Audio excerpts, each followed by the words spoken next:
साबिर साहब, आपको क्या लगता है, क्या वाकई नून लीग में कोई फॉरवर्ड ब्लॉक बन सकता है? अब जो पार्टी के अंदर की सूरत हाल है वो हमें कुछ जराए भी बता रहे हैं कि अच्छी नहीं नजर आ रही है, कुछ इख्तलाफात भी जन्म ले रहे हैं।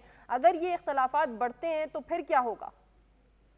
गुजारिश है जी, इस वक्त तो मुस्लिम लीग नून बहुत कंफर्टेबल पोजीशन में है। उन्हें तमाम जगहों से सपोर्ट हासिल है जो पाकिस्तान का भी मुस्तकिल तयन करते हैं। तो बहुत ही बेवकूफ आदमी होंगे जो इस वक्त पार्टी को छोड़े या people decide to jump the ship. ये अमूमन उस वक्त होता है जब पार्टी बहुत कमजोर हो, जिस तरह पीटीआई की पोजीशन है। People have jumped the ship, defectors और डिफेंडर्स सामने आते हैं। तो उस वक्त तो मुस्लिम लीग नून को अपना मुस्तकबिल बहुत रोशन नजर आ रहा है, तो लोग अपने इख्तलाफात बुला के साइड पे रख के भी शामिल हो जाएंगे। तो मेरा नहीं ख्याल उनके अंदर को बहुत बड़ा इशू इस वक्त होगा।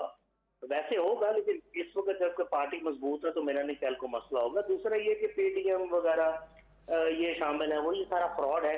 मिल के इन्होंने हुकूमत बनाई है, अपने अपने हिस्से का माल भी खाया है, सीटें भी ली हैं।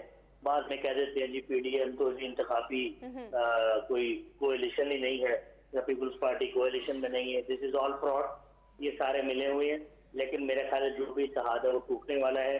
बड़ी जमात पीपल्स पार्टी और मुस्लिम लीग नून ही है, दोनों प्राइम मिनिस्टरशिप की तरफ जाएंगी।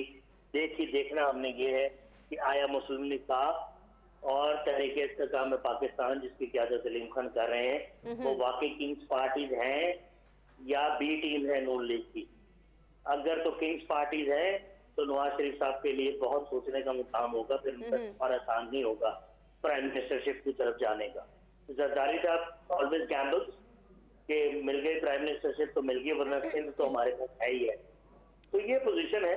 और फ्री फेयर इलेक्शन वाला जो रेटरिक है ना, जिसको छोड़ दें। कोई फ्री और फेयर इलेक्शन ना हुआ है ना होगा, सीधी बात है।